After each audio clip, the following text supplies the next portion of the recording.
Marty, thank you so much. Welcome everybody to the Northtown Neighborhood News Magazine, a presentation of Sonny Hersh and myself. Dial us up on the web at www.ntnm.org, where 25,000 shows have been watched. Can't believe it either. Thank you so much. You'll be able to see all the shows weekly. That's your gateway to YouTube by going to ntnm.org. Community policing, very important. Forget the blog stuff on the web. Forget about these message boards. The police don't read them. You're not contacting a police officer. It doesn't work that way. The best thing to do is actually meet the police face-to-face. Find out what's happening in your neighborhood. Let them know what you've seen. I mean, it just works so well. Go to your local CAPS meeting. CAPS24.org for Rogers Park and West Rogers Park. Call 311 if you're outside the area. It is a pleasure and privilege to have one of the leading legal scholars in this neighborhood, somebody who, when he did run for judge, had some of the highest ratings a person could possibly garner, and the highest in certain cases. We're talking about somebody, and I'll let him tell you about the legal stuff, and we're going to talk about the judicial races. I'd like to welcome Michael Strom. Michael, how are you? I'm good, Avi. How are you doing? First of all, good. Thank you, Mitch, and thank you very much for being here. Oh, thank you so much for having me. My pleasure. Now, we just went through this massive judicial race, and we had 9 positions available for circuit court, 1 Supreme Court, and 2 appeals court, was it, or 3?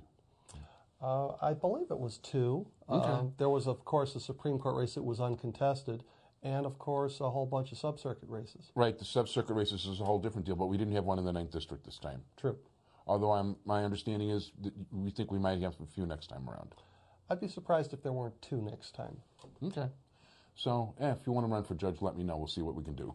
Well, I appreciate your I'll support. vote for you as many thousands of times as they'll possibly let me.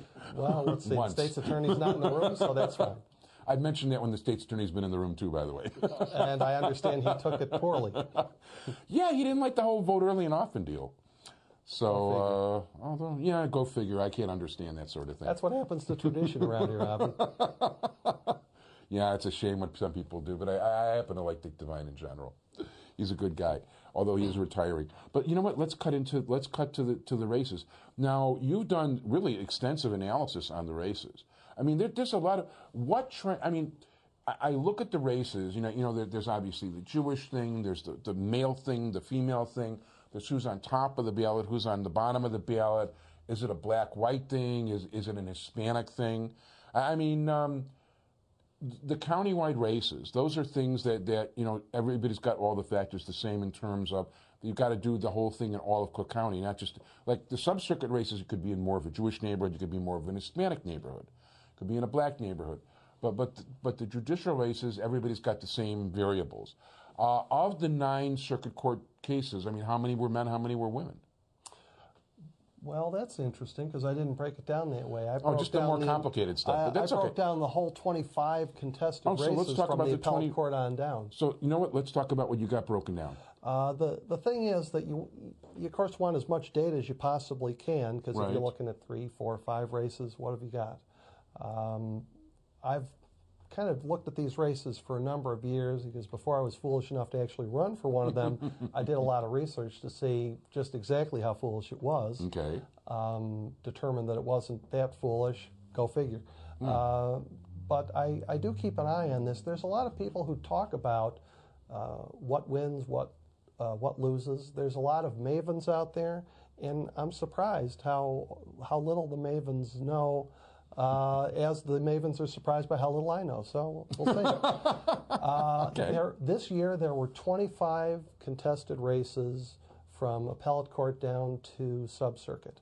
Of the 25 contested races, there were a total of 7 that were won by men. And of those 7, 3 of them were in races where there were no female candidates. Okay, so that means only 4 guys beat women. That would be another way of looking at it. Okay, and if we were talking about domestic violence, that would be well, go ahead. That's a whole other show now, isn't it? It sure is. Maybe you need Anita Alvarez on for that one. As a matter of fact, she will be on. By the way, we have talked to her people. She will be on sometime in the next couple months. I'll look forward to that. Sounds good. There are a lot of factors that people talk about in these races, and sometimes with an awe of inevitability and like certain things can and can't happen. Of course, party slating is one of the things that always comes up. As you know, Avi, one of my friends was a candidate this last time around, Deborah Walker. Right. And I've known Deborah for a long time, and I'd been encouraging her to actually run. And people thought that I was foolish, or at least some people did. Some people still do, but maybe not for that reason. Deborah did very well in her race. Deborah did. Now, she was not endorsed by the organization. She was not. And who is her opponent? The main opponent was Thaddeus Wilson. All right. Okay. And as the race played out, I would have people coming up to me with, the sort of expressions that you usually give to, a kid who hasn't heard that business about the Easter Bunny and Santa Claus. Michael, she's running against Howard Brookins' law partner. Right. Michael, come on, she's got no party backing. Michael, she won by 200,000 votes. Very which significant is, percentage. One of the bigger wins on the ballot, all things considered. Now, there's a lot of people who talk about things that they did to campaign, although many of the judges on the bench will tell you that campaigning for a countywide judicial office is like spitting in the ocean. I mean, you would hope you could raise the level of the water, but there's a lot of water there. And the reality is that people don't pay any attention at all to judicial races, except for you, and God bless you. You are the main source of publicity for judicial candidates, which is both good for you and a shame for everybody else. I just think it's important. I mean, if somebody's actually going to, judges decide what's going to happen to the future of people's lives on a regular basis. It is important. It's very important. So. We think so. So what I've found over a long period of time is, although it's better to have party backing than not, it matters more in some races than others, depending on the lineup of the candidates. This was actually a good year for the Cook County Democratic Party, in that most of their slated candidates won. I had a lower total of slated candidates than the 25. There's some races that I think there might not have been slated candidates, and some where I just couldn't tell.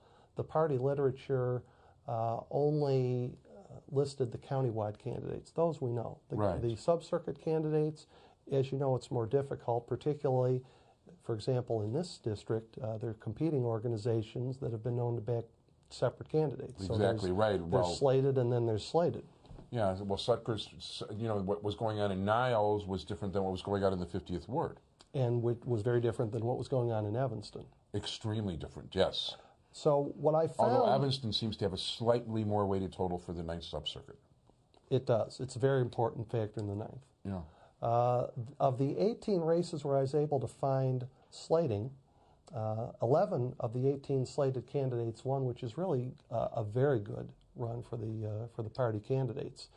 And if you think about it, in a lot of these races, there are so many candidates. If you're winning half of them with your slated candidates, that's awfully good. There were 6, 7 candidates in certain races. Yes, there were. So it's you're always facing an uphill battle in those, backing anybody. Yeah. But what I found was, in terms of the slated male candidates, it was 5 and 5.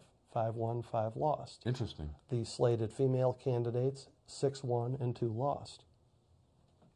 And the other factors that we've been kind of conditioned to look to, you see similar breaks. The first line of the ballot is gold. Everybody knows that.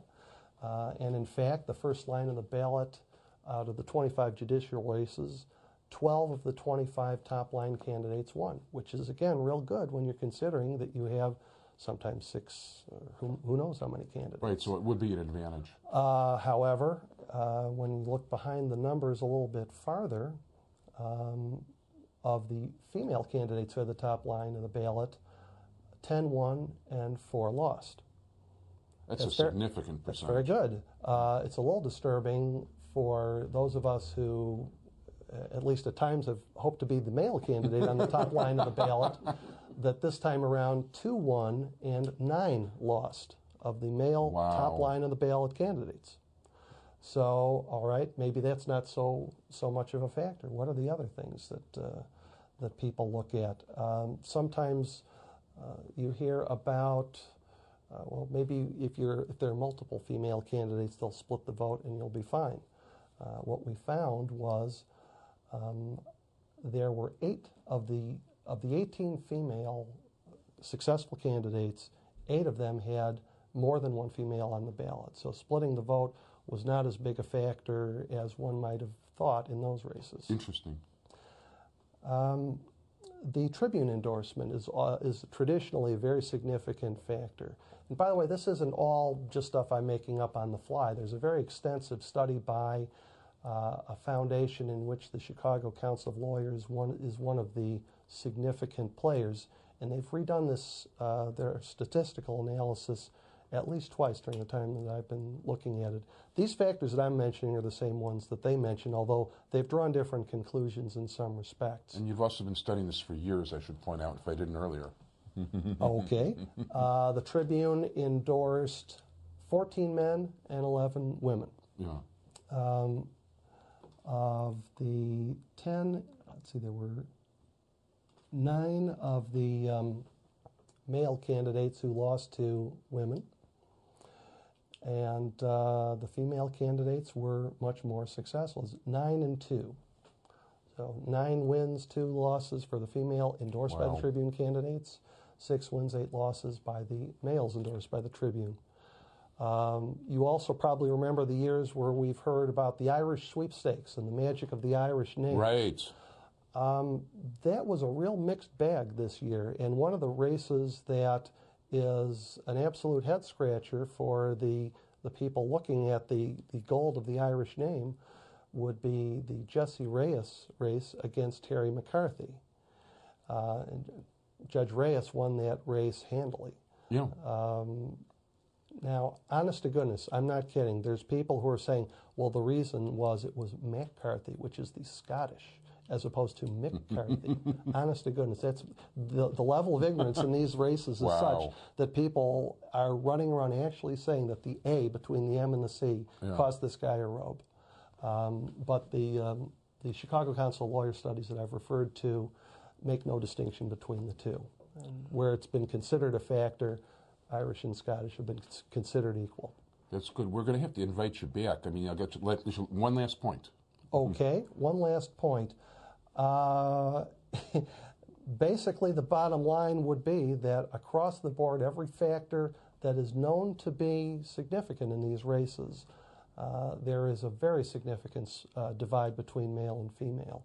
And although all of these factors are good, it's better if you're a woman. Okay, well, don't want to be a woman, but then again, I'm not a lawyer. I can't be a judge. I want to thank very much my guest, Michael Strom. We'll have you back for more analysis, and I'd like to have you back before the fall elections, where we can rip all the little judges apart. Thank you so much, and stay tuned for the next segment. No ripping.